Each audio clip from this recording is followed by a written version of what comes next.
So, hello everyone. Thanks for joining us. I'd like to welcome Adib Bamieh. He's been a serial COO or a Chief Operating Officer to tech companies across the UK. He's been the COO of Henchman, Travel Nest, and Chip, and serves on a number of boards of scaling companies. He also helps early stage companies who have recently secured funding understand how to grow their team the right way, including us, right? Adib, thanks very much for joining me today. Thank you very much for having me. Especially while you're traveling there. Yeah, it must be pretty early for you.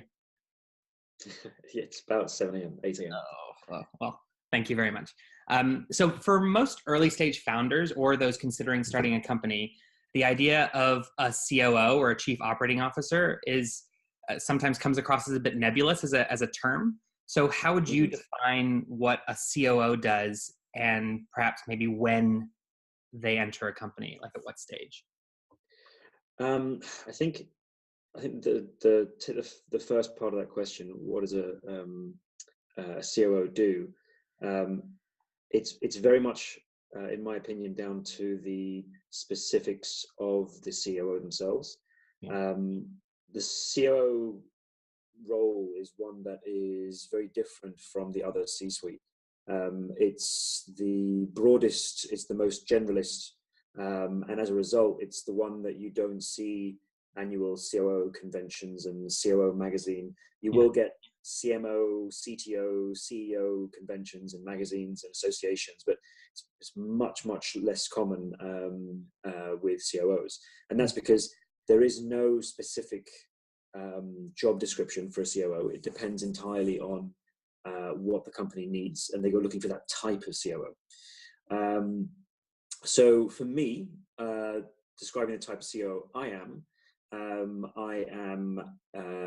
a very much an operations first COO, and that sounds a little bit strange considering operations is in the title, but not all COOs are operations people.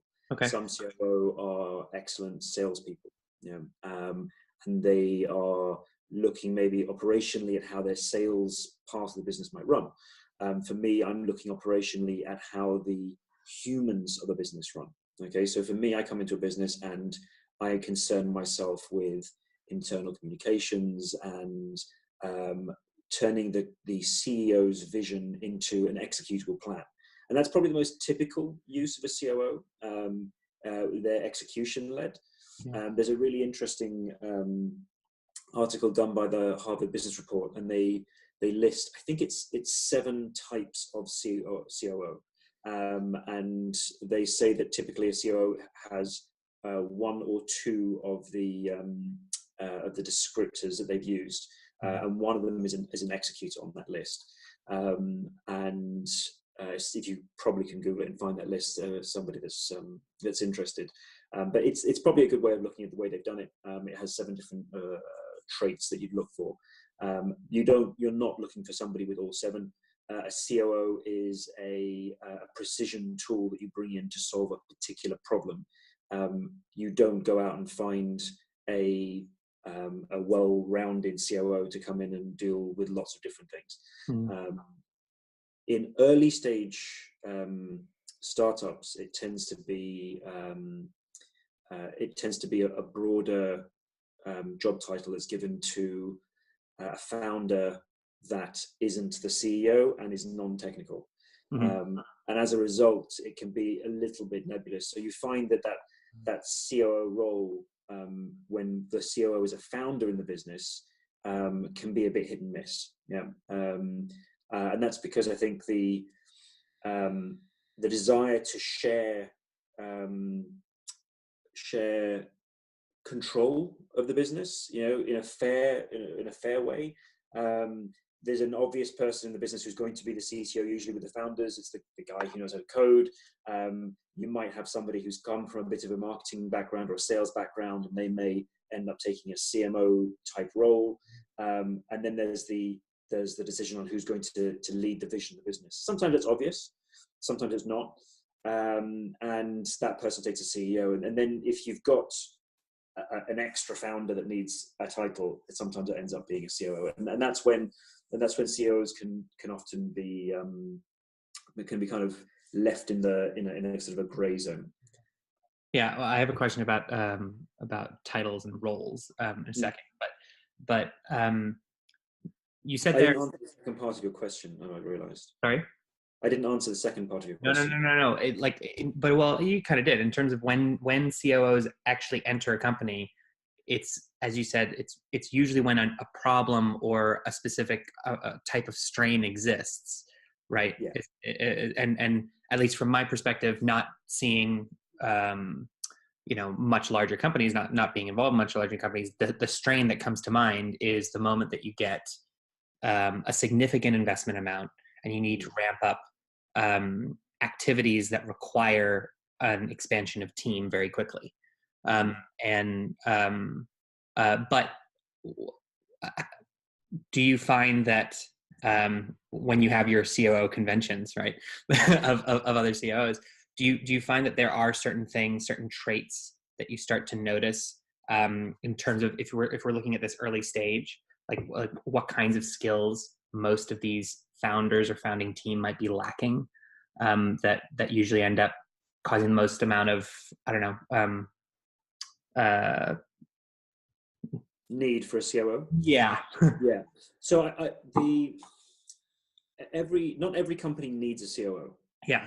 But it's I don't have the specific data on this, but I would imagine that every company eventually gets one, but not every company needs one from day one. Yeah? It's probably fair to say that most don't need one.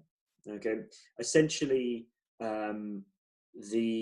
if I was to found a company and take a CEO position, it's likely that I would take a COO much later, if ever, than if a different founder without my skill set was to start a business. So I'd say sole founders are more likely to have a COO early than multi-founding teams. I think for early stage, or even for mid-stage businesses, even up to sort of the 100, 200 employee mark, they're probably looking at a COO as somebody that is going to fill in a skill gap. Yeah. Okay.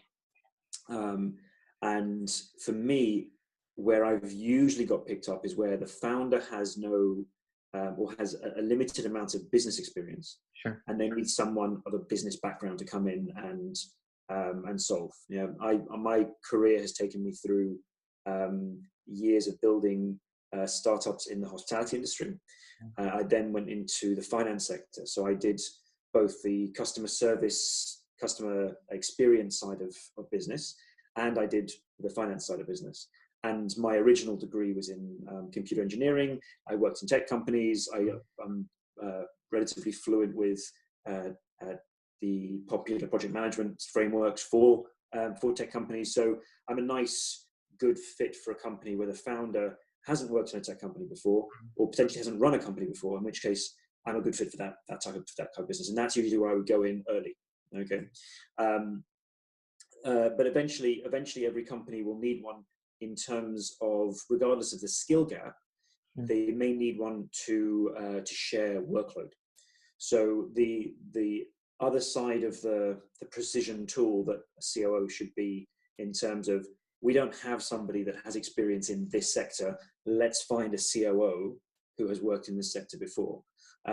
Bill Gates did that with Microsoft when he had his second COO, I believe. I think his first COO was there essentially as a mentor to help him grow as a business person, and that's kind of the same similar role that I fill, mentor and executor.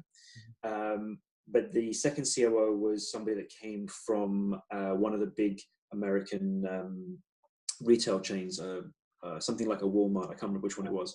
And he came in because he had specific business experience in retail, and Microsoft were moving into retail. So in that sense, it's a precision tool. But the CEO will hit a point where they will have, especially if they're a sole founder, they will have a workload that is beyond them. Okay, they will have too many direct reports. They need to focus on fundraising. They need to focus on product vision, perhaps. and there is too many tasks, too much communication, and not enough people to handle it. Okay, and that's another point where you feel this pressure point, and that COO coming in may actually be very similar in skill set to the CEO, but they're there essentially to be that second CEO. I think that's the other job description of a COO. You know, in one sense, it's to solve a particular shortfall, skill gap, but on the other side, it's to be the vice CEO. Okay, and the way I like to describe it is that the CEO is the leader of the business facing outwards to the world, to investors, to the consumers, and the COO is the internal facing CEO, and they represent the leadership at the top of the leadership tree facing inwards. Okay, that leaves the CEO with the headspace to be able to move forward with what he needs to do without having dozens of people reporting into him and demanding of his time.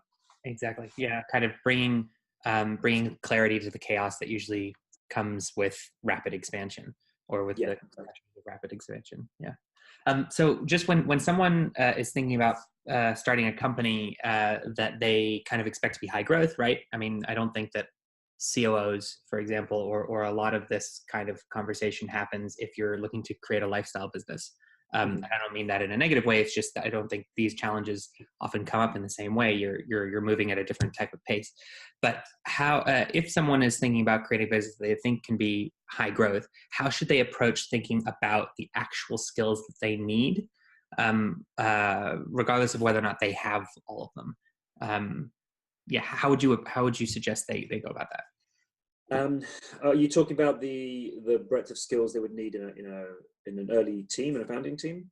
I think, yeah, like if I have an idea for a business and I know that it's going to be, I know that it's a big idea. It's going to take a lot of investment. It's going to take a lot of manpower to get to the point of success. You know, you always think, well, obviously, it would be ridiculous for me to think that I could do this on my own.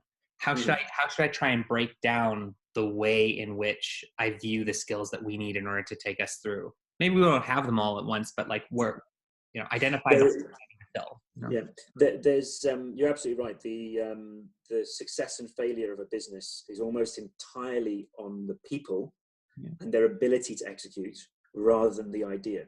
You know, the idea is almost irrelevant if you don't have a strong team that A, are competent, capable to execute, but B, cover all the required core skills for growing a business. I made what I like to call the wheel of responsibilities. Essentially, I created a mind map of all of the core skills that a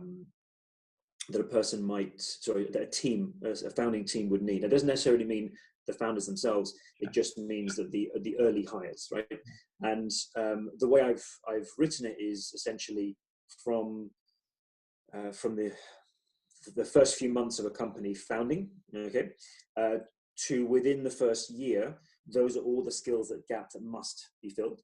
The way I like to use it is to sit down with a founder or founders and have them take a pen each and circle all of the skills in their own pen color that they believe that they can competently contribute. Okay, and these skills will include things like leadership and vision and operations management and business development, marketing, technical development, technical strategy. So you get a real sort of broad financial, business, marketing, communication, technical scope. Right? The wheel is done in such a way that it's broken up into sections as well. So when you finish circling all the different sections, you'll see that that there will be gaps on that circle where no one has circled anything, and those are the ones where you can immediately see we need to hire with some urgency. We need to hire someone to fill in these gaps. Okay, and on the other side, you'll see some items will have been circled more than once by different people in the founding team. And then in that situation, you need to be able to decide who of those people is going to take the ultimate responsibility. It doesn't mean that you can't share the decision making, and good companies should share decision making across the board. But it does mean that you need someone to be ultimately accountable in that particular skill set. Okay. You're more than welcome to share my cool. wheel. I think that would be really interesting for people to see. I obviously, especially if you haven't done this before, you think, well, what are all the known unknowns? And I think a tool like this would be really helpful.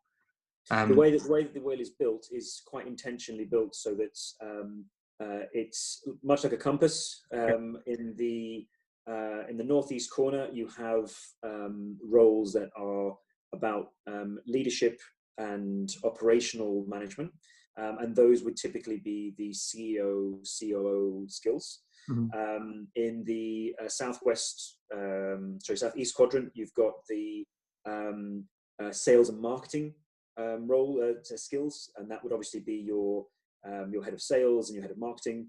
The southwest quadrant is your specialist skills. They would include things like CFO, and then unique business skills. For example, some companies need a creative director. Some companies don't, but they would sit in that specialist quadrant in the bottom left corner. And then finally, in the northwest corner, the top left corner, you've got the product and technical strategy and project management skills, and they would be your chief product officer, your chief technical officer. Your project management team would be in that corner. So you can see as you circle that you can also, off the back of this wheel, you can actually start having a think about which job responsibilities people are going to have. I don't like using the phrase job titles, especially in early stage companies, because that can cause a real knock-on effect in terms of the growth of a company. But certainly your job responsibilities and who is going to be accountable for those responsibilities. So just picking up on that, why should people be mindful of titles and job roles at such an early stage? I think to explain that, I'll first explain the final part of the exercise I go through with the wheel. It's one thing to ask people to circle things that they believe that they could competently do. The question, that's my first question. The second question is, how competently could you do it? And that is quite subjective. If I ask you to rate yourself out of 10 on marketing, a person who has spent a great deal of time doing marketing would suggest potentially that they're an 8, 9, or 10 out of 10, right? But relative to what? So I created a scale to make it easier to help you understand, where do they sit, okay? And my scale is used in 2 ways. And now in the scale itself is essentially 1 to 10 based on a type of company, right? Mm-hmm. So a 1 would be a sole founder or a couple of founders. They're still working from their bedroom at home. It's the absolute earliest stage of a business. A 2 on that scale would be a company that has had essentially hired its first employee, 2 employees, 3 employees. By the time you hit 3 on that scale, you've probably got a team around 10 people. You've got actual office space. You're not working in cafes. By the time you are at a 5 on that scale, you'll probably already raised a Series A or a Series B. When you go further up the scale to an 8 or a 9, you're starting to look at the big companies in terms of the big tech companies.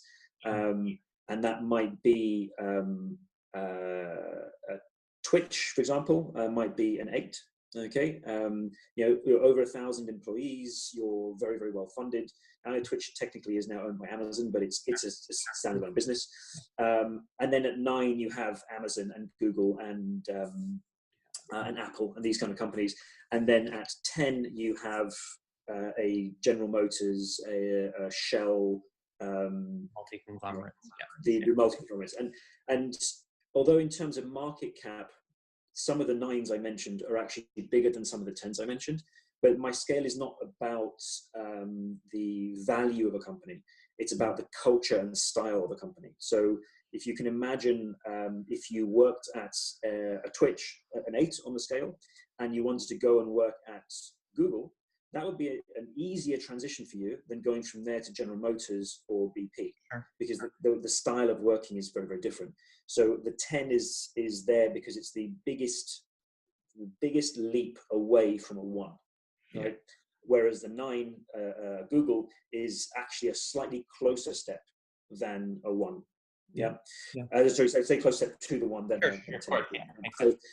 so that, based on that scale, when it comes to assigning those responsibilities, you've circled all the things that you can do. I then ask people to ask themselves, if I was applying for a job, or more important, if I was given a job to be the head of, and let's leave the C-suite titles for a second, to lead on marketing in a 3, would I believe that I would be competent in that role?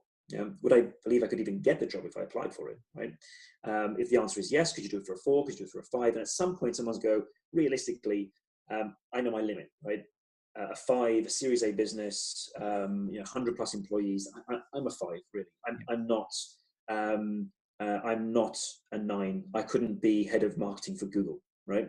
But some people would say, no, I could be head of marketing for Google because I've been head of marketing for Amazon, right? And that means that I am a 9. Right. Yeah. So everybody should also put a number next to their circle in terms of assigning the responsibilities. And that also helps when you have overlaps. If you get an overlap and 2 people circle marketing, and one person has rated themselves a 4 and the other one's rated themselves a 7, then it's quite clear which one of them should take the ultimate accountability for that aspect of the business, right? When it comes to job titles, this is important too. If somebody has, and this is often the case, if you're starting a founding team and it's in the more common vein where most of the founders, it's their first time, second time founding teams, or people that leave a major company that's a 7, 8, or 9 on the scale and then go and set up, these are less common happenings than people who are starting from fresh. They're coming from small business and creating their own business. So generally you'll get a lot of people circling 3s and 4s. With the occasional 5. In that sense, if you gave people who are circling with 3s, if you gave that person let's stick with the marketing theme, if you gave that person a CMO job title, so you're now our chief marketing officer, where do you go from there? Okay, when you're hiring into a company, one thing you have to be very wary of is that you can't hire a 9. Okay, a person who is a 9 himself to work in a business that is a 1, right? And that's what you got at the beginning. You've got a 1. So because that their culture won't work, their brain isn't built. Sorry, the brain is the wrong word. Their experience is not built to work with budgets that size, to work in teams that small, to think in a way that would be more in line with bootstrapping, right? So because of that, you want to be looking for people who are naturally a good fit to a 1 or a 2 size business or a 3 size business. But if you hire people that are only a 2, and most people will be on a band, they will be from a 1 to a 3. They operate really well in companies in that kind of bracket, but beyond the 3, they can't work. I'd say when I did this for myself, I put myself something around a 3 to a 6. Okay, so I sit in that kind of bracket. And I've tried my hand at 1s and 2s, and although I'm not incompetent, and most people wouldn't be, at the same time, it doesn't fit well with me. There are better people suited to that role, much in the same way if I went into work in a 7 size business, and we think of a good example of a company that's a 7, maybe Shazam might be a 7 size business. Okay. I could get away with being a competent COO, but at the same time, there are going to be people that have better experience than me and a company that size, right? So So when you're hiring, you have this underlying issue of, I know that I need to hire someone that would fit into my business. So they have to be able to work in a 2. Let's say our example of our business is a 2. You're making your first hire. And if you're lucky, that person is a 2 to a 3. So you know they will stay with you until you reach a 3. But as you grow into a 4, you're going to have to replace that person. Yeah. Right? In some cases, people will upskill with your business. Yeah. But the more successful your business is, the faster it grows, the less chance people will have to grow with you. So the job titles you choose are very important, because you don't want to fire people. You don't want to spend time and energy bringing somebody into your business. They learn your company, they build loyalty and love for your business, and then you have to let them go because you need someone better in that role. And that will happen if you give somebody straight off the bat a VP, C-level, or even a head of job title when they are a 2 and a 3. They will come in, and when your business hits a 3 or a 4, which could happen in under a year for a very successful business, you will have to replace that person. Okay.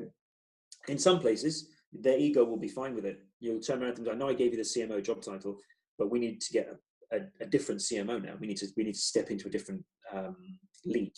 So we need you to step down into a head of marketing job title, and I'm going to hire a CMO. That person might be okay with that, but then so as you grow into a 4 or 5, you need to hire a head of marketing. Yeah. And now that person needs to be that original CMO who drifted to a head of marketing or a VP, and then you have to drop them to a head of, and then eventually they become disillusioned with the fact that they feel like they're being dropped. It's very difficult for anyone to see their job title fall and not feel like I'm doing a bad job. Yeah. The reality is, they're looking at LinkedIn saying I need it. Yeah. Yeah. Okay. The reality is, though, if you were the CMO at ABC startup with 3 employees, and you managed to get yourself a marketing manager job title at Shazam, you would be ecstatic, right? But different in the company you're in, exactly. And I start chipping away at your job title until eventually you become a marketing manager. Even though the company grew to the size of Shazam, it's not the same thing. People don't like to have something and it be taken away from them. We're much more reticent to that idea than to be given things. So it's something that companies be very, very careful of. When you're choosing job titles, you need to be aware that you're going to have to change that job title or remove that person. And the reality is that most people don't want to take that step down. So you have to let them go. Or have yeah, exactly. So you end up having to manage this problem of moving people sideways, moving people down, moving people into new roles, or in the worst case scenario, actually letting them go. So job titles become really, really important. On the other side, if you give somebody a very grand job title in a small business, while not always the case, generally people start to act in a way that they believe fits that job title. So I've seen it many, many times over, where somebody will take you hire them when you're a 2 and you give them the marketing manager job title. Okay, you've got 3 employees, you're the marketing manager, you're the CTO, you're the operations manager, and they have kind of nice job titles. And they were probably appropriate job titles at that point. You then raise around, and you're going to hire up to about 10 people, and on the basis of that, as the CEO, you feel like you should reward your early employees with something, right? Maybe you give them a small small pay rise, but also you want to give them a new job title, right? And too often I see that new job title jump from marketing manager or operations manager to CMO or COO. Yeah, exactly. And then all of a sudden you've got somebody who is essentially a 2. The business jumped to a 3 or a 4, and they've been given a job title that is totally outside of their skill set. This then creates a situation where they start acting like, well, I'm a CMO now, so I don't need to do the same work anymore. I'm a manager, right? And their team probably has 1 person in it. So they're not really managing anything, right? And you really want them to be executing on their own work. You don't want them to be doing strategy. Yeah. So you have to be very careful when you give someone a grand job title that they're not going to believe the believe the hype in their own job title. Yeah. So the best way to avoid that is just don't give them the job title in the first place, and give people appropriate job titles for their skill set and the work that you want them to do, which is what comes back to choose people's roles by responsibility, not by job title. If you want that person to be a marketing strategist, yeah, then give them a CMO job title. But if you want them to be the person that is writing content and building websites and communicating with the customers or your clients one-on-one, and being a more general, low-level, granular level worker, then give them a job title that is appropriate to that work, right? How though do you respond, or how do you deal with the arguments that might come from founders by saying, well, I'm going out there and talking to investors all the time, and they're asking, who's your CMO? I mean, if your business is certainly, if it's a social business or if it's a consumer business, well, it sounds like you need this and you need that and you need the other thing, and also how do you advise founders to do what you just said to themselves? Mm-hmm. Two kind of big questions there, but that I would imagine is like the knee-jerk reaction to, well, yeah, but I need a CMO because I need it on my pitch deck, right? I would say that on your pitch deck, the best language to use is lead, and it's the language that I use frequently when I'm hiring people who have aspirations to be more than the job title or salary, for that matter, that I'm offering. So I can think of an example where I hired a product manager from a large company who I would say was probably 7 or 8 on a scale. He was a product manager, and he was stepping down into a company that I was growing that was a 3 or 4 on the scale. He was talented, and he wanted to have the head of product job title, right? And I understood that I knew he would make a great product manager. I wasn't sure he would make a great head of product. It would be very easy for me to have caved and gone, I'm getting a guy who's coming from an 8 to a 4. It's very easy for me to turn around and say, fine, you can have the head of product job title. I didn't do that. What I did was I gave him the product lead job title.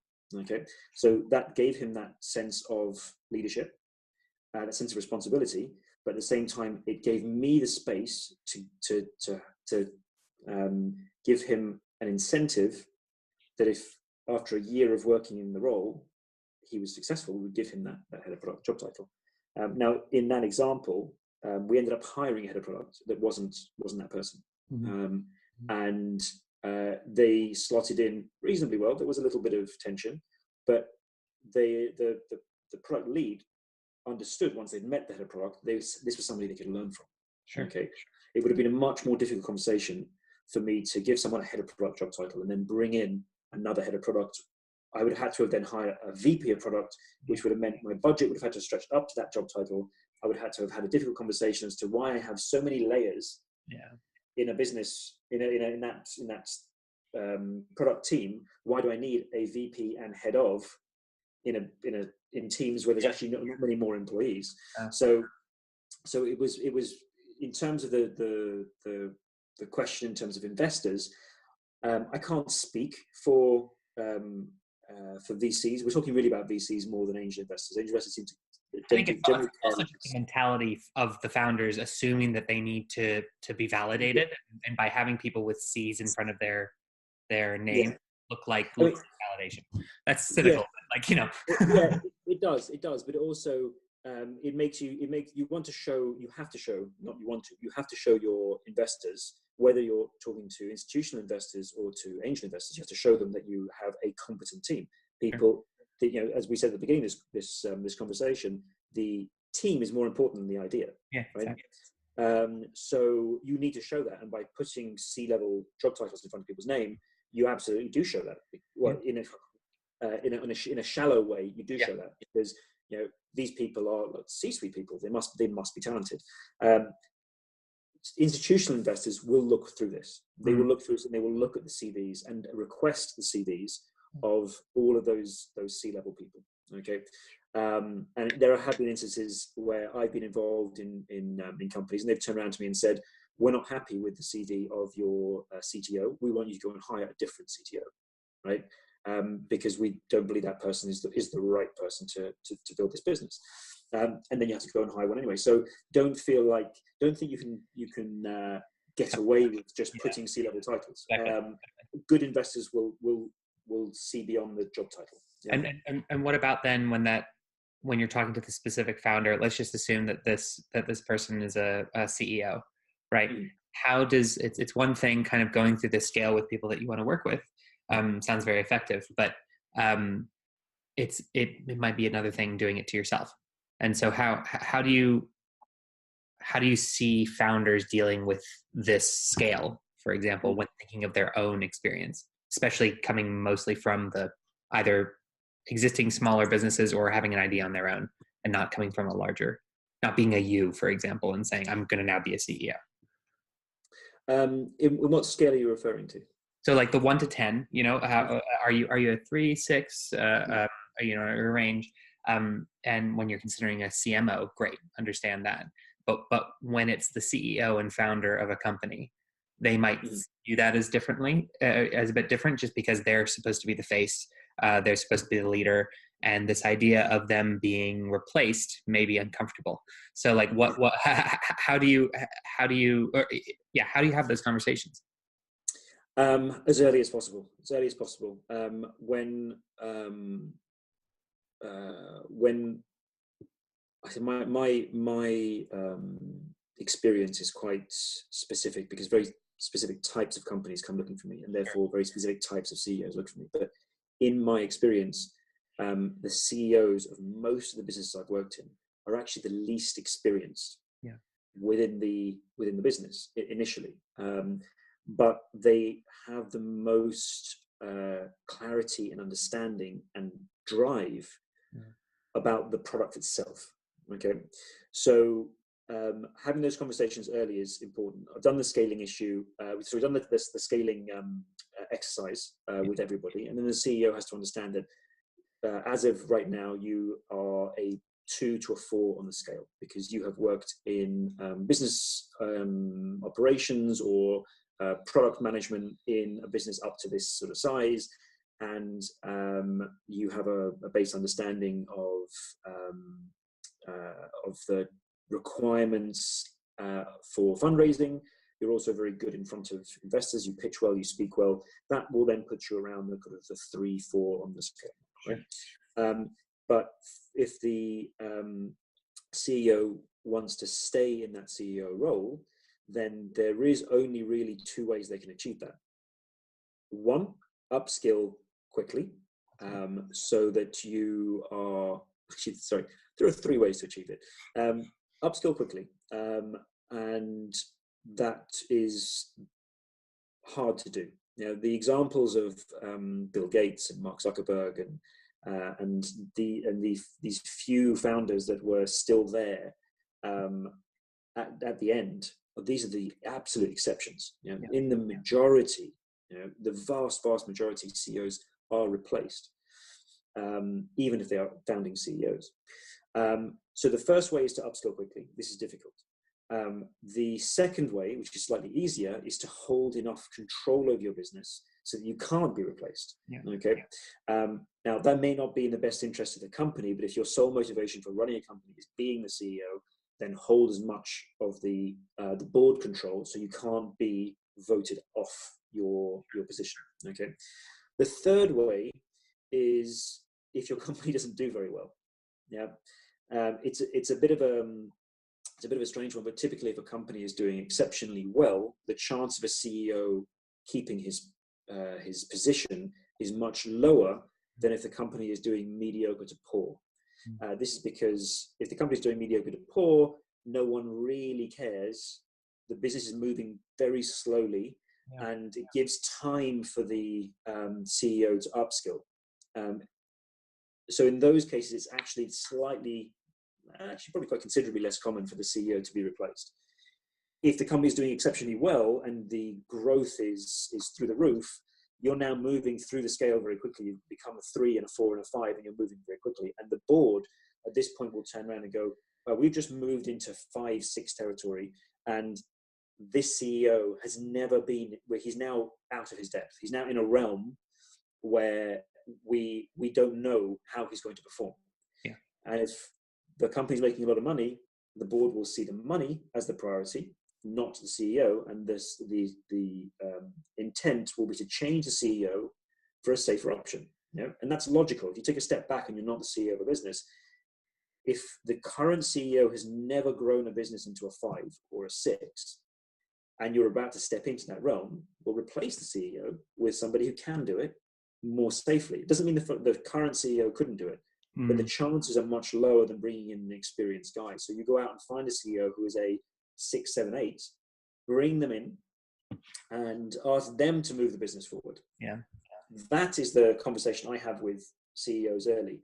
You will take your company from today up to a point, and you are the best person in the world placed to do that. Okay, you understand your vision, your business, the product, your customers perfectly. And while the business is at its current size, okay, its current position on the scale chart, you are the best person in the world to do that job. But at some point, there will be somebody in the world who is going to be slightly better than you, or a lot better than you, at moving the business from this point to its next stage. And that's when you have to give up the reins. Does it always work that way? No. Sometimes CEOs will fight tooth and nail. Sometimes when we have the early conversations, a CEO will say to me, absolutely, when that day comes, I will hand over the reins. But it's very difficult when somebody's doing a great job and the business is flying to turn around to them and say, cool, it's time for you to step down. That's a very difficult thing to do. Yeah, well, but also, and I think it's doubly difficult if it is the kind of CEO and founder and one who hasn't done this before and is suddenly seeing success, and they're probably quite they have a lot of self-confidence that probably can verge on arrogance. So just, I guess, sticking with that then, I guess to finish off, because this has been incredibly interesting, but with the companies that either you've worked with or that you've just watched from a distance or experienced or engaged with over the years, what are some of these kind of attributes that good founders have displayed that you've kind of seen that maybe gives you trust in them being able to have their vision be successful with or without them? And then also on the flip side, what are some attributes that maybe you see, that trends that you see that give you pause or give you maybe more concern when interacting with a founder? Simple question. Yeah, it's a difficult one to answer without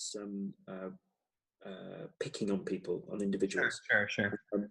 And I don't know if genuinely there are single traits. Sure. Maybe it's more about looking for a combination of traits. But there's certainly, in terms of traits that I've seen in teams in general, but it's certainly in founding teams when I see them, I believe that there is a potential. I think the most important one for me, above all else, is that if I meet humble founders or humble teams, right? And by humble, I mean that they are open-minded. They want to learn. They are willing to listen to anyone, regardless of their job title.